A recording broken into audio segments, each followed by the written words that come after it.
All right, we did it. We are live and on time, and I think my tech is working, so I'm a real triple threat today. Like it's a double threat, live and tech working is the same thing. Percy Rodriguez from Lima, Peru. Hello to you. I hear there's a lot of good restaurants in Peru. I've never been, but apparently that is the case. All right, so why are we here? We are here today to talk about FlowPatrol. FlowPatrol is a new tool that we launched a couple of weeks ago now, and you can get it by going to SpotGamma.com/FlowPatrol. If you're here, I'm guessing you already have FlowPatrol. And to do my Trump hand movement, we are going to be wrapping up our free period of FlowPatrol tomorrow. I believe tomorrow's the last day, Friday, September 5th. And if you want FlowPatrol, you have to be a SpotGamma subscriber. And the cool thing about that is if you go to SpotGamma.com and you go to sign up and use the code FLOW50, you get 50% off your first month, so you can keep getting FlowPatrol. And if you're a SpotGamma subscriber, I know that thousands of people have signed up for FlowPatrol. Many of you, and a good chunk of you, are SpotGamma subscribers. You will continue to get FlowPatrol in your email, so it won't go away for you. You'll keep getting the email. Everybody else, tough luck unless you sign up. All right, so let's cover the report without me yapping some more. Let's get into this. Yapping about the logistics, I should say. So what is so cool about today's report? What's really fun about today's report is that there was two big dominant trades in the market yesterday from my perspective. Number one was gold. And we've seen 2 days in a row now, both yesterday's report and today's report, GDX put buyers.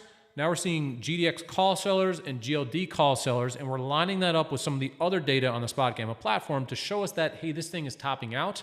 I'll show you, we talked about that pre-market. I write my pre-market note, for those of you who don't know, at 6 in the morning, and it looks something like this.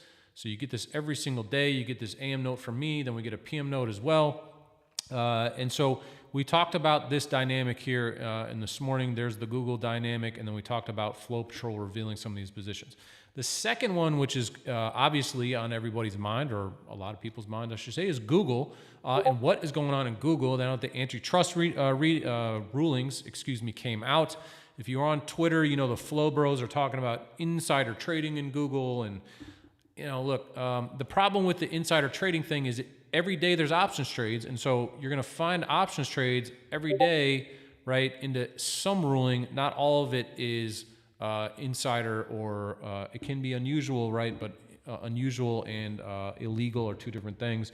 And so at any rate, we'll see what actually manifested aside from what the Flow Bros have been putting out. All right, so let's scroll down this a little bit and see what we got here.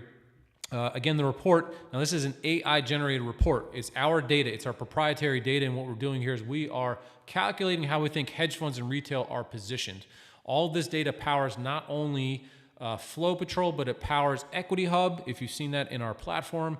And we are the only people, to my knowledge, that have this type of estimation. Again, what we're doing is we are using our own proprietary models along with a whole bunch of different data from a variety of different sources, and we start to figure out and track over time whether hedge funds are buying and selling calls and puts. It's a lot different from making basic assumptions and assuming that all flow, for example, is buy side, which is a lot of things that happen.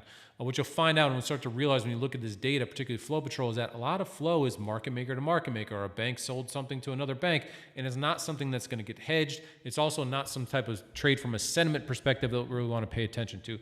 So we try to filter out the noise. We try to show you what's most important, and with that, we'll kind of dig in. Now, number one, big put cover in the Qs, not big, but a good size put cover in the Qs. And then you see here is a condor trade, and we know that because it is the 9/4 expiration. You can see the wings are all about the same size.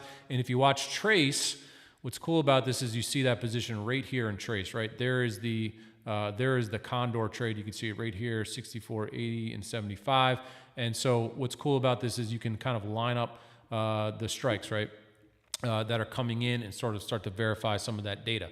So what we see at the start here is a bearish bias in the index ETFs with 4.5 billion of negative delta. When we're looking at this, these are the trades. You're looking at this from the buy side perspective. So the buy side put on 4.5 negative deltas, 4.5 billion of negative deltas, mostly in put buying across the index ETFs, Qs, SPX, etc. Then Google obviously showing up in the extreme moves. Now, what's interesting about this is it shows large negative delta and it signals profit taking because these deltas are in large part driven by calls being sold, in this case, in the money calls. So we're going to talk about that here in a second. And then obviously that drives the communication services sector because Google is a big part of that. So bearish positioning is what we're taking away from here in the index stuff because there was some pretty good size SEP put buying in the spiders. You can see that here. 12,000 spider contracts is not something that you may kind of like want to call your mom about, but it is a persistent flow, and to me it is quite interesting. If you start to get into bigger SPX trades, this is part of the condor, if you're seeing 12 to 15, 20,000 lots of SPX, that starts to be big. There are times where we see 100,000 lot SPY trades as well. We're going to move down to single stock positioning. Now, single stock positioning only looks at stuff like single stocks. And in this case, there's this bull trade. This bull is one of those new ETFs.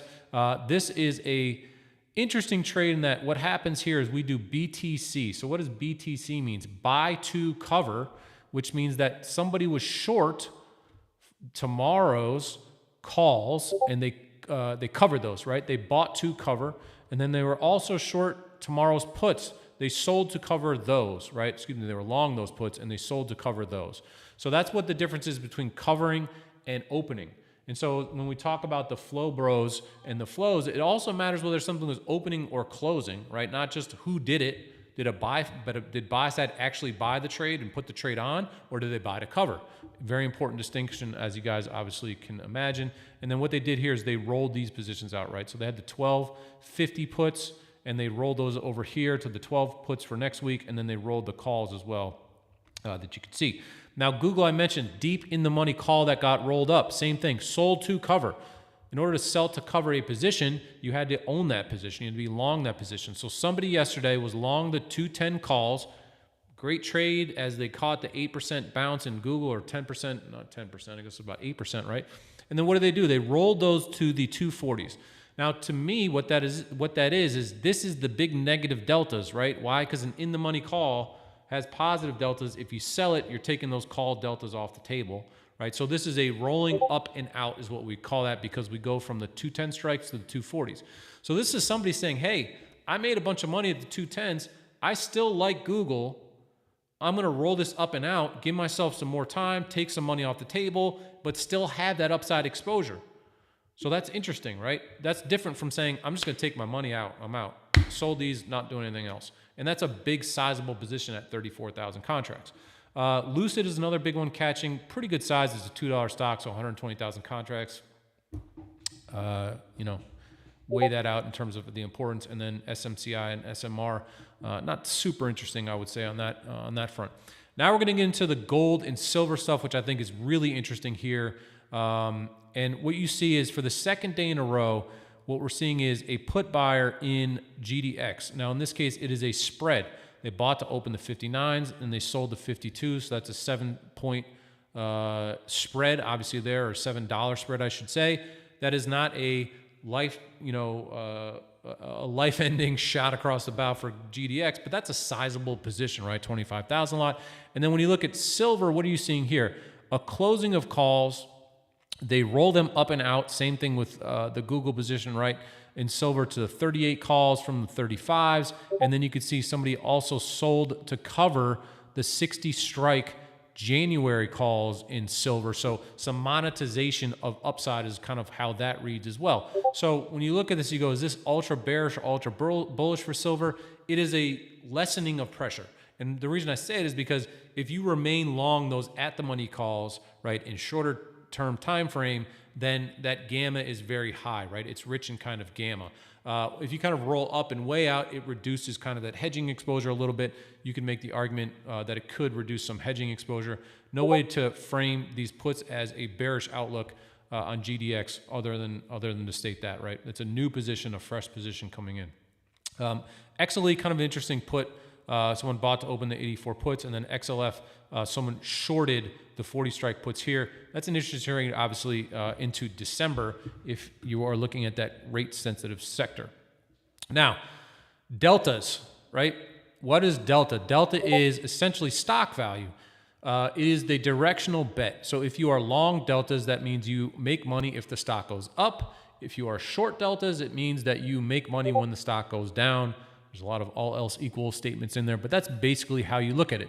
So deltas are generally going to show us the shifts of positions that are in the money, and they're going to have to be larger positions to generate a lot of delta. Now, if you're finding any of this interesting, if you want more information, go to spotgamma.com/FlowPatrol. Get the report now. But more important, if you go to spotgamma.com, you sign up for Alpha, and you use the code FLOW50, then you can get 50% off your first month. And I should probably make sure that everyone understands what that code looks like. So I will just be clear. This is what the code is, FLOW50, 50% off your first month.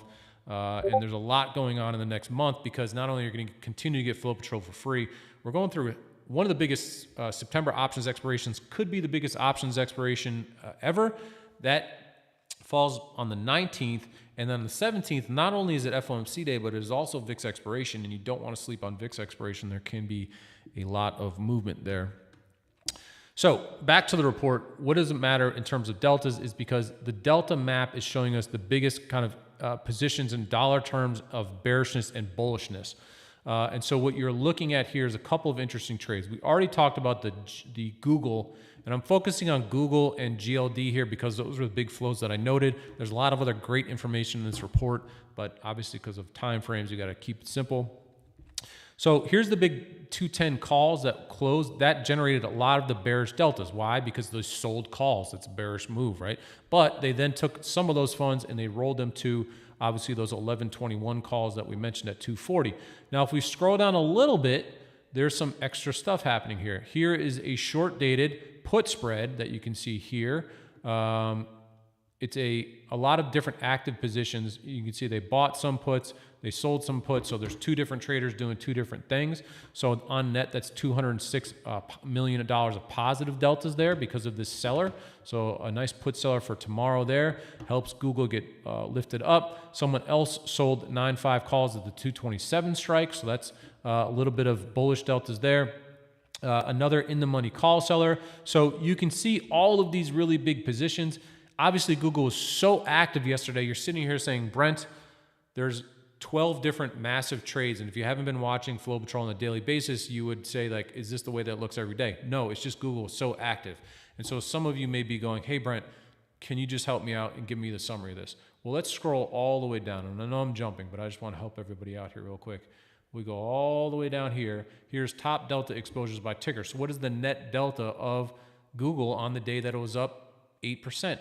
About minus $1.5 billion, because we're adding Google and Goog together. You know, there's two tickers.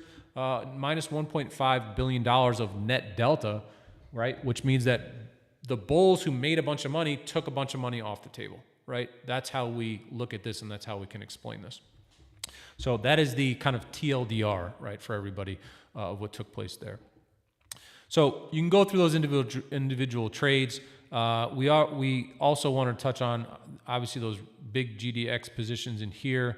If we go back up to the deltas, you're not going to see a whole lot else in the gold space. But when we look at gamma, here's where things kind of get interesting for gold. Now, gamma is highest for at-the-money options, and it increases as we get closer to expiration, right? So these are options that are going to be more sensitive to price adjustments in the underlying stock. And so when we look at this, there's a bunch of gold trades here, and we try to label these for you. We're saying somebody rolled their calls up and out, right? So they sold the 322s, and they went up to the 330s, where they bought to open those calls, right? So they took some of their in-the-money exposure, they rolled it up, and then here what you see at the 328 level, it's another trade of a very similar flavor. They just did a calendar roll where they sold to open this week's 328 and move to next week's 328s. So if you're thinking, SEP OPEX. So if you're thinking, hey, non-farms is going to be the trigger for the next leg up in gold, this would be kind of maybe an appropriate trade for that. Or if you saw sort of some catalyst that was maybe next week, like a CPI, for example, that would be the catalyst. Then that calendar trade would be kind of interesting. So again, this is traders maintaining upside exposure, but clearly taking some off of the table. And then lastly, but certainly not least, we look at volatility positioning.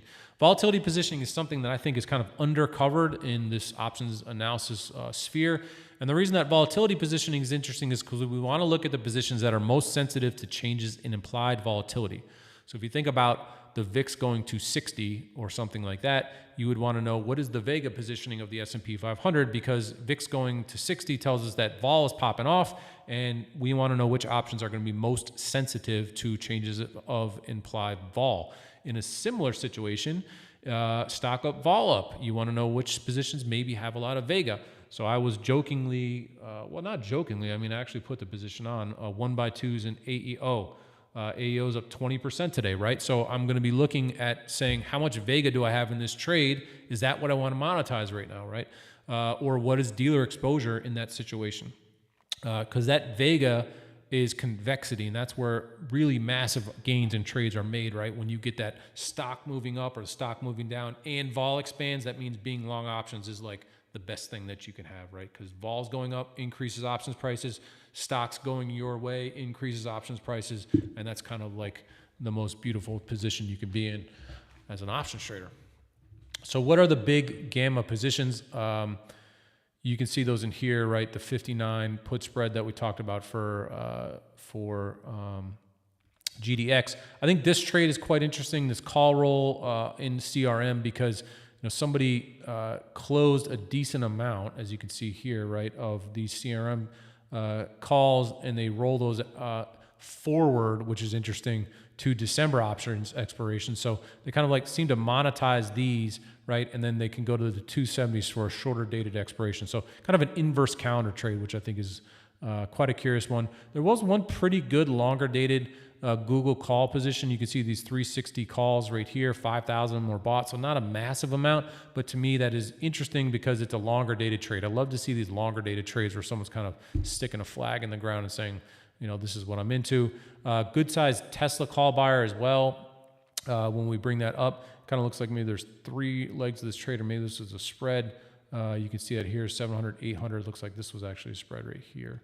So you're getting a feeling again for individual trades that are interesting, but as usual, or as per always, we summarize Vega exposures as well in here so you can get a quicker look at what is actually happening. So again, that's why you would care about these Vega trades, because they're the sensitivity to implied vol. Now, this happens to be dominated by mega cap stocks.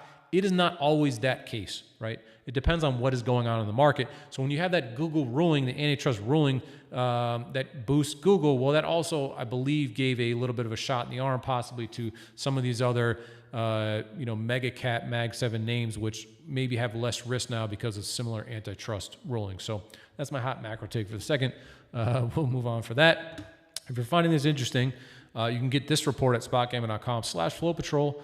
But also, if you go to SpotGamma.com and sign up for Alpha, use the code FLOW50. You'll continue to get this report next week. If you're not a SpotGamma subscriber, this report is gone, is out. You can't get it anymore. Good luck to you. So again, please sign up today. Now, largest premium trades, it's just simply which trades had the biggest premium. Sometimes these are interesting. Sometimes these are dominated really by the big names. If you're seeing large premium, like in this Lucid trade, you go, hey, Brent, you said it was a $2 stock. It is, but it's driving really big premiums, as you can see here. So, if you're slinging $50 million trades around, you're probably a fund, right? And you're not or very wealthy retail trader, right? So those are all these interesting tells. We're seeing a lot of the leveraged ETFs on here as well. In recent days, MicroStrategy is big. And so I don't, this can't be related to me to adjustments in necessarily, the ETF or the derivatives in some way, because we're tracking it as a buy side entity that's putting these positions on. So this is a directional bet and or hedge that is kind of a valid trade, meaning it is a directional expression as opposed to some sort of technical flows related to the operation of the ETF, for example. The aforementioned MicroStrategy is here. Big in-the-money calls that were sold to open, which is a little bit strange to sell that deep in-the-money call, right? And then you can see here is an interesting long call cover at the 420s. MicroStrategy is a funny one because there's persistent huge call selling, right, in MicroStrategy, and that is something that I think really leans on the implied vol of that stock a lot. And the reason I find that amusing is because when you look at Twitter, people are always going, why is MicroStrategy unable to catch a bid? And I think it's because every time it catches a bid, there's huge call sellers. And I think a lot of those call sellers may be related to the big convertible bonds they used to issue. So anyways, Amazon, I know one that is spicy today. It's up $6. Big call spread right there, right? Call diagonal position that was closed, interestingly, yesterday. So someone taking some money off the table there, even though the stock is up quite a bit. And then obviously a bunch of Google positions as the top premium trades. Now, take a breath. I'm going fast. I've been told I got to slow down sometime. I even had that much coffee today.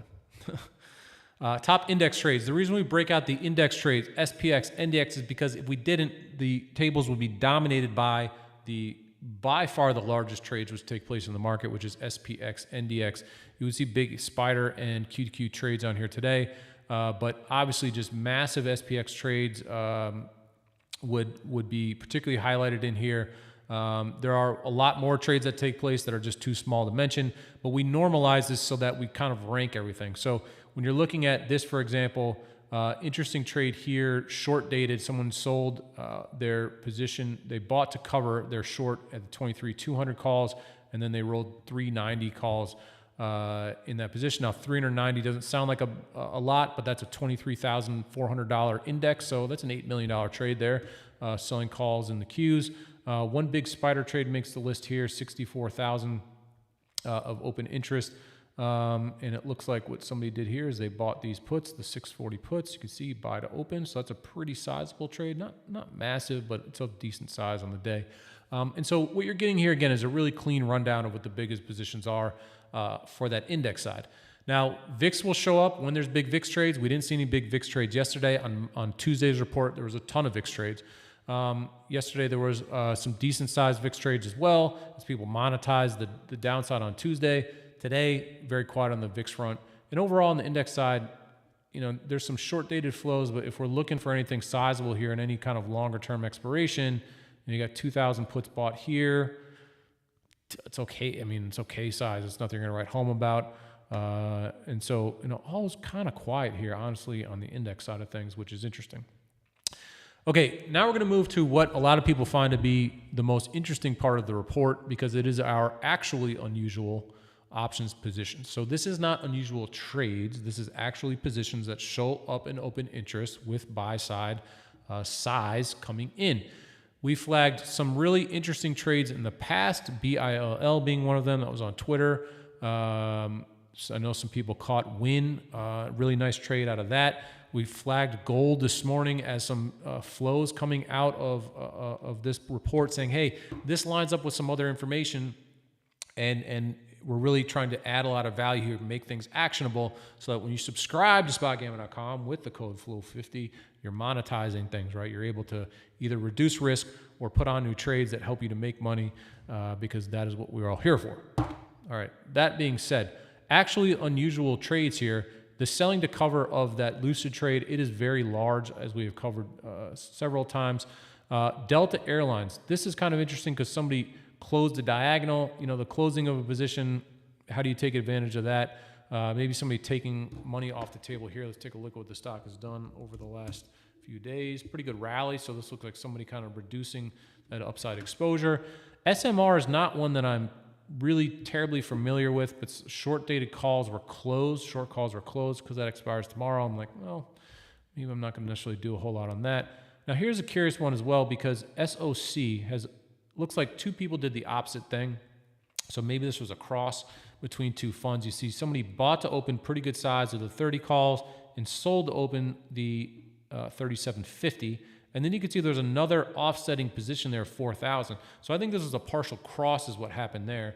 And so when you look at SOC, you go, okay, one big fund seemed to kind of look to buy that dip. So on net, looks like someone's playing for a decent bounce, and a smaller fund maybe, or someone who wanted less size there, took some of that off. Now, this is different because what happens most of the time when you put up a pretty good block, a pretty good size, it's a market maker or a bank that is on the other side of the trade. So what happens is if you call up your guy at JP Morgan and say, I want to buy 15,000 of these SOC calls, they'll shop the flow around to other funds to see, or maybe they know another fund that wants the other side of that. And so they'll always try to pair off that risk if they can. So this looks like some of that risk was paired off. Here's kind of a funny one, Hut, which I think is Pizza Hut. Looks like somebody bought the 9.5 call, so this week's calls, and sold the longer dated calls to open. Do they report earnings? No. Hut 8 wasn't Pizza Hut. It would have been better if it was Pizza Hut. So that's kind of a funny, weird, shorter dated trade, right? To me, because you would be marking something that would be happening that would pump the stock up this week, right? So, you know, if you're thinking about this, like, is some news set to come out tomorrow? You know, what exactly is happening here? So, like, if you were going to write an article and say, someone put on a weird trade, you go, this would be it. But then they also kind of cap their upside there with these October calls, right? So that's a little bit of a funny one. Here's another leg of this downside. Looks like somebody also bought these 27 strike puts. So a bunch of weird stuff going on there. Dollar Tree, that 3,000 calls were 3,000 calls were bought. LTS, 4,000 calls were bought. These are September positions, so you know, good size, not overly massive size. This is a pretty good trade actually in Dollar Tree. So this is one maybe that could be interesting for that unusual positions. Stock just can't catch a bid, so somebody's putting a pretty good amount of money, suggesting we could get a rally. So out of all the trades, maybe this is the one that's kind of the most interesting in terms of a longer term, maybe swing trade position. Again, if you found this interesting, SpotGamma.com/FlowPatrol, but that is only good for today and tomorrow. After tomorrow, the report goes away unless you're a SpotGamma subscriber. So then you go to, you got to be a subscriber. And if you're a subscriber, you can continue to get the FlowPatrol emails. And if you're not, sign up now. Again, Flow50 is the code. PBS Profits, Hut is Trump's company. Thank you, Hut 8 Mining. So there's a Trump trade in there, I suppose. Okay, these are the tables that put everything into context for you. We've already kind of covered these, but you want to be able to put things into context, right? Are these big flows or little flows? How are they, you know, when you look at the myriad of positions in here, like, what is my takeaway? Here we break it down by delta and gamma, all those different exposures. I see some of you saying, hey, I'm new to options. I'm trying to digest all this. Well, all of us, if you're on this call and you're looking at any options flows, if you go to the unusual options table and you just say, did someone buy a bunch of calls or a bunch of puts, especially from options for some options that don't expire like tomorrow? Well, that's super interesting. And the bigger it is, the more interesting it is, right? And so these are actually unusual flows. And I think this table probably in and of itself is worth the value of the report, as we've highlighted a couple of really interesting trades over the last couple of weeks. And then I wanted to close on two things. Here's your kind of macro heat map of the sectors that are catching inflows and outflows. So again, this gives it some important context, particularly when you get news, right? Like when you get Google, how do people adjust to that stuff, right? I see a couple of people asking about the subscriber sessions. We do Q&As for SpotGamma members every Monday and every Thursday at 1 p.m. I do those. And then we also have frequently have extra sessions, sharpen your skills sessions, different things like that for members. So you're generally getting at least 2 live sessions with me, and sometimes 3 to 4 different live sessions during the course of the week. And so Ramin, thank you for asking. We are doing the 1 p.m. session today. My voice is already starting to drown out. So if you join SpotGamma today, go use the code FLOW50. We have a 1 p.m. webinar today. We're talking all things SpotGamma. I wanted to end on this. There are massive flows on a daily basis in so many stocks and ETFs. In fact, if we just look today, for example, when you go to our tape tool, I think this is the best time and sales tool that exists. We do a lot of really cool things that are shortcuts to being able to analyze the flow. For example, if you look at all the individual trades done yesterday, if you followed my Twitter account yesterday and you were on our SpotGamma end of day notes, and we talked about the algo that went bananas from 3:30 p.m. to 4 o'clock, someone just was blasting out one lot in the SPX every millisecond. You can see that here, right? 1, 1, 1, 1, 1, 1, 1, millisecond, millisecond, millisecond, millisecond. You go, oh my God, how much is this? I don't know. Well, we sum that for you. And this was like one of these novel things where you go, oh, you summed it. Psh, well, no one else offers that, right? So these are the types of things that can help. But this is the live options flow for today. Anything that has over 1 million contracts of volume that's not these top 5 names is interesting. So volume is pretty quiet on the day. But when you look at a name and you go, oh my gosh, 3 million open calls traded today, what is going on, and then you actually look at the data, what you'll generally find is a lot of that flow is just day trading. It doesn't actually make its way to material positions. So what do I mean by that? The Qs yesterday traded 4.3 million in volume. That's huge. Only 220,000 of open interest actually matters. Buy side open interest actually changed, and that was only 114,000 open interest day over day changed, right? So you can't always say that volume means something in the future, right? It's the position that means something in the future. The volume is oftentimes day trading and is great for intraday momentum information, but oftentimes you extrapolate so much huge volume to meaning something after today, and it just doesn't, right? Tesla, 10% of that moved. Coca-Cola, a fairly big day, for it, only 12,000 made its way to open interest. So you can look at this and say, hey, Brent, I saw 4 million AEO calls traded yesterday, man, and it doesn't show up in the report today. What the heck? Oh, look at this. There was huge volume, but they had such a small open interest change. Okay, now I understand. We didn't miss something. This is just in the data that people are just day trading, momentum trading this stuff, and it doesn't actually mean anything. So that's what this flow ratio is telling you. This SU rather, huge volume for this name, only 700 actually changed hands, right? On the buy side. So whatever else is going on there is not like somebody saying, hey, unusual volume, super sneaky SU, call buyers or put buyers in there. No, it's like some technical flow, some HFT, market making, bank trading with another bank broker, whatever. It's not someone saying, I love the stock. What's the famous Maureen Kitty thing for me? I love the stock.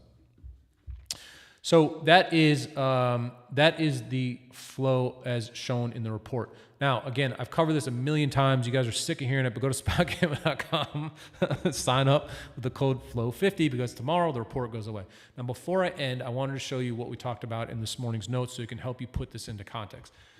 I write this report. You can see 631, and the reason I'm bringing this up is because we talked about two key flows.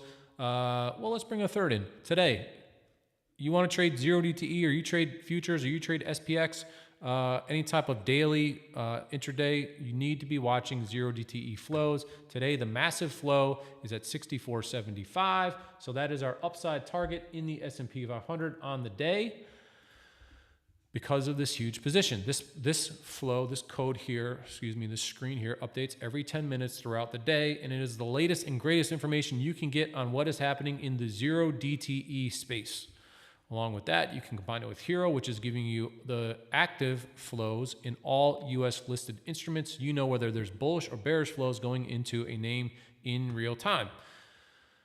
Now, implied vols. Why do implied vols matter? Because they are giving you critical prices to the options landscape. And that matters because if people are super bullish, they're going to bid up call prices. If they're bearish, they're going to bid up put prices.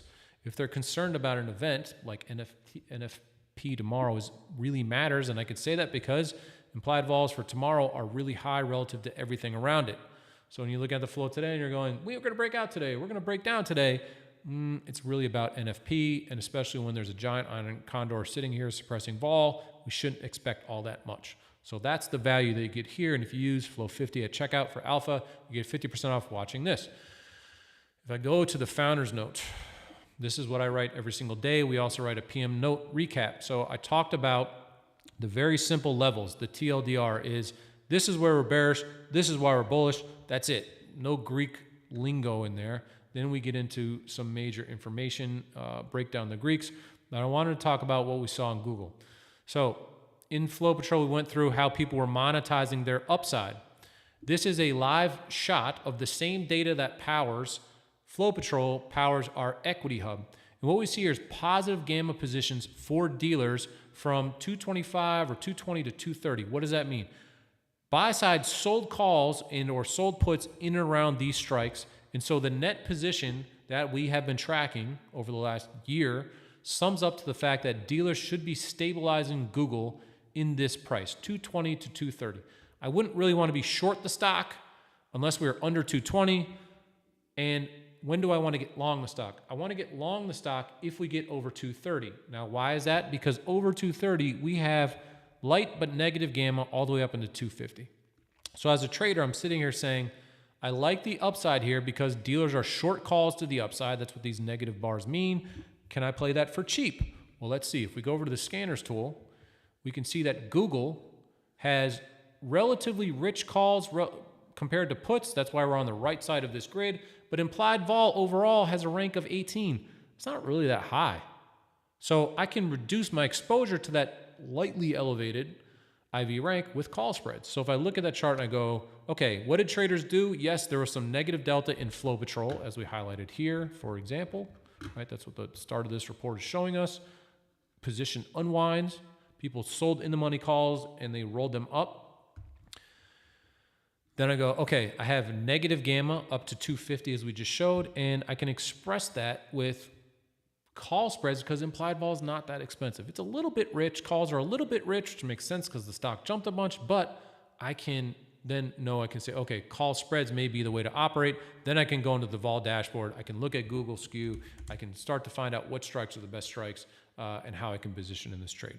That is too much for this current discussion, but that gives you the path of idea generation, data confirmation, vols to put my trades on, right? The whole path is there. Back to the founder's notes. So that's what I see in Google. I think if the NFP is fine tomorrow and no one really cares and we start to break out, then I like Google as a name that can continue to run because people continue to roll their upside exposure into that 250 level. I don't know anything about the macro side of things. I just see other people, big funds positioned.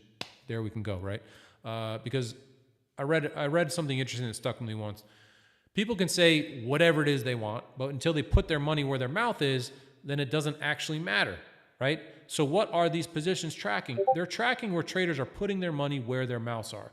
Now, yes, someone may have a big stock position and they buy some puts to hedge, or they may sell some calls to hedge or whatever it is. But on net, if I'm seeing a whole bunch of people roll call exposure higher, they still think there's more upside. They're smartly taking money off the table, but they're rolling up. People are buying GDX puts actively and rolling those actively, then that's a bet on downside.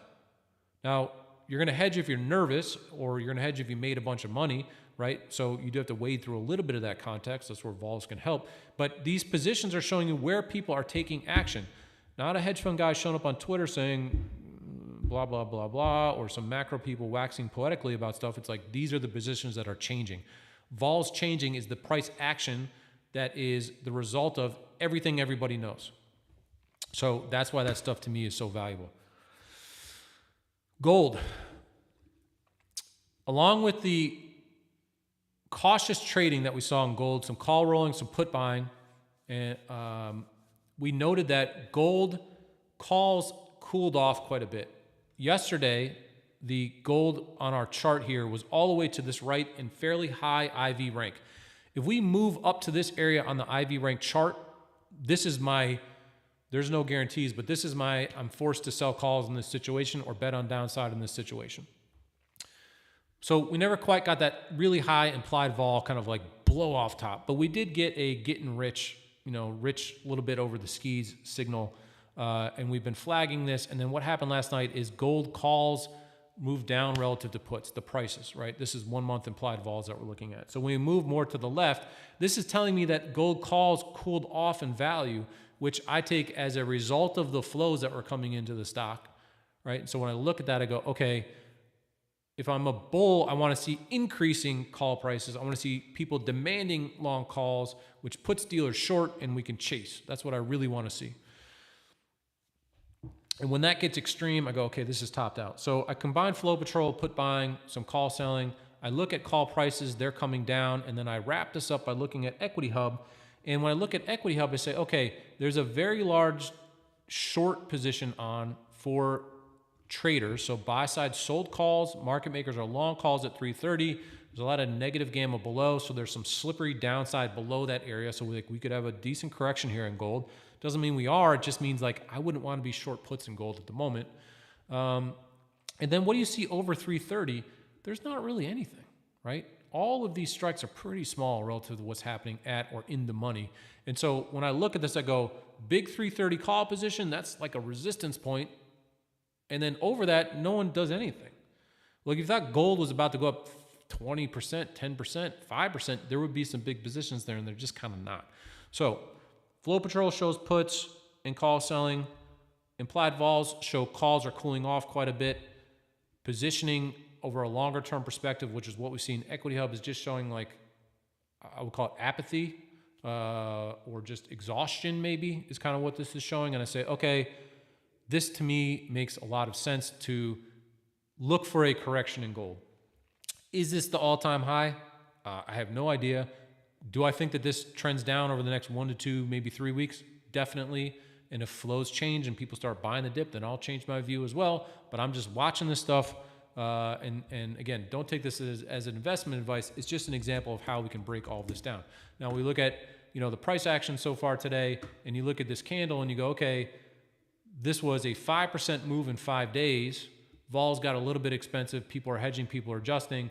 Could it make sense that we have a 1, 2, 3% correction and come back to this level, 320, and that's the rebasing and up? Sure, maybe. I'm not going to say that's false. Could we break this and go all the way down to 230? Maybe, right? That would be a little extended because I don't see really much negative gamma until about 320, which happens to coincide with what I would call is like this technical level, right? Now, I'm not a macro person and I am not a CTA, but I'm giving you both today. CTA and macro analysis. So what's so funny about this is like I can line up two disciplines, right? Oh, makes sense that we could maybe bounce here at 320 as a support area, and oh yeah, look at this. Like there's no positions under 320 in a real material way. So that's how we can kind of put this stuff together. And so I hope that all this was helpful. I hope that you see how you can go from the FlowPatrol, which is currently free if you go to spotgamma.com/FlowPatrol. Take those daily position changes, right? The most important position changes that we see, then extend that into everything, extend that into everything we see here at SpotGamma, live data, live analysis, hero, founders notes, weekly Q&As. We have resources here. You go through every single part of this platform in detail. So just a lot going on there. We think we cover you 360. With all this sort of stuff, and we hope that we're also giving you options education, and then we have a whole bunch of amazing stuff coming out in October, stuff that I think is just really amazing. FlowPatrol was like an incredible jump for us, synthesizing our data. We got some AI working for us now, which I'm told is super important. AI does a lot of good stuff, helps us to leverage all of this data, gives us really great analysis. So that's been really fun to learn about and play with and share with everybody. But we're not done. October is a huge period for us in terms of new stuff for everybody. And so if you sign up now, you also lock in some pretty good prices as well. All right, that is it for me. Brian, New York, if you go to spotgamma.com/FlowPatrol, you got to sign up like everybody else. The difference is after Friday, you will continue to get that report into your email if you're a subscriber. If you're not a subscriber, after Friday, no more report for you. No mas, as they say in Espanol. So Brian, sign up there. And our long-term goal is to have it in the platform. So maybe you go to Founders Notes, and then there's a little FlowPatrol report there. We want to integrate those things. But right now, in terms of expediting, getting AI out, building it up, making sure people can get access to the report, serving it via PDF to emails was the best way for us to sort of facilitate that. So no problem to you, Brian. Please go and check that out. And Sherry, shout out to Sherry, who has been doing some great stuff with us. And we are quite thankful for her work. PBS asked about Apple, so give the people what they want. Boom. Now, what is interesting about Apple is like an annuity. It is like, imagine that you are 80 years old and you have a retirement portfolio, and you just own Apple because it's like the biggest stock ever, and you probably made a lot of money the last 20 years because it keeps going up. So what do you do against that position? You sell calls to bring in more yield, right? You got to subsidize that Social Security. And so you sell calls. Well, that's what every single person in apparently the world is doing, because what do you see here? Nothing but positive gamma strikes all across the board. So what does this come from? Option selling. And orange bars in this case are calls. So call selling, call selling, call selling, call selling, call selling, call selling, call selling. There's one Lone Ranger here at 265 that's long some calls. There's one sorry sap at 225 long puts, and then there's also put selling down here. Because what is the only other way to increase your yield on call selling? It is to sell puts. I'm saying this as a joke, obviously if you can't tell, but it's not a joke that people just sell tons of calls. And so the result of this is that the volatility of Apple should be, on a relative basis, lower than other stocks. Now, the issue with this is that not only does this happen in Apple, but you can see that predominantly the at-the-money Nvidia is also short. If you look at Microsoft, you see the same thing. If we look at Meta, what do you get? You get the same thing. If you look at Amazon, what do you get? You get the same thing. So I could keep going, but this is the point. Not only is there a fair amount of positive gamma in the S&P from the zero DT condors and the like, the predominant way that people operate now in the single stock space is to sell calls. And this is maybe those income ETFs, which keep getting bigger, or it's just RIAs doing it, or whatever it is. It's persistent, it is rolling, it continues, and this is a big supportive flow for equity markets. And so I think you need to be watchful of that. Now, does that mean that Apple can't swing a little bit, intraday? Of course it can, but the bigger picture is, stability. And so what do you see here in the morning? We rally up to 240, and then at 240, you see how these lines go south? The purple line goes down, and that green line goes down. The purple line is the measure of all options flows in Apple. So what does that mean? We hit 240, and then people come in and they start putting bearish flows onto Apple. Well, what is that? Let's just look at all expiration flow. Let's turn this on. Oh, it's call selling. Did people buy puts? No. $10 million of positive flow in puts. So some people actually sold a few puts today. But what did they do? They sold calls. Well, when would you want to sell calls in Apple? Like when it rips up to new highs, right? And that's not a rip. It's like a 1% move. But implied vol is going to be relatively higher there. That's a key resistance point, blah, blah, blah. So we meet the new highs with call selling. Call selling is a distinctly different flow from put buying. They're both bearish, but once Apple moves down a little bit, the call value goes towards zero, and then there's no real hedging flow associated with that, right? Whereas a put gains in value as the stock goes down. So that's the real bearish stuff. This is a monetizing the upside, right? Which is, again, a distinctly different flow than people really slamming into puts. So anyways, that's how we look at Apple. It's a quite an interesting moment to be alive in the options market. We hope that today's video is helpful. I'm starting to lose a little bit here in terms of my voice and stuff, so we're going to wrap this one up. Captain J, you are so welcome. I hope I pronounced your name wrong. Thank you. IWO, I hope I pronounced your name right. FlowPatrol is going to be available for all subscriptions to start. So if you sign up for standard and use the code FLOW50, you'll get access to what is in the standard platforms, so our founders notes and our indices levels, those types of things, and you'll still get the FlowPatrol report. And then, so that is a key moment. You don't have to sign up for Alpha, although if you're getting 50% off your first month, you might as well take Alpha and then downgrade. I mean, if you, God forbid, wanted to do that. I don't know why you would ever want to do that, but, that is a possibility. Brad, you are welcome.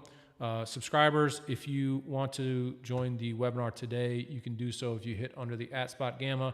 We have links to all of the meetings, so you can add those to the calendars. It's the same link that we always have for today's Q&A. Yeah, so PBS, call selling is like volatility suppression, right? So if you own the stock, you're comfortable with it just kind of going up over time because maybe it has good fundamentals and just kind of is what it is. And so if you're just like own the stock in your portfolio and you're like, hey, I'm going to own this for a year, and that's cool. If you think like, hey, I'm trying to YOLO this thing and I want to see this thing go up 100% in the next week, you don't want to see all that call selling, right? Because that's a volatility suppressor. It like bites things.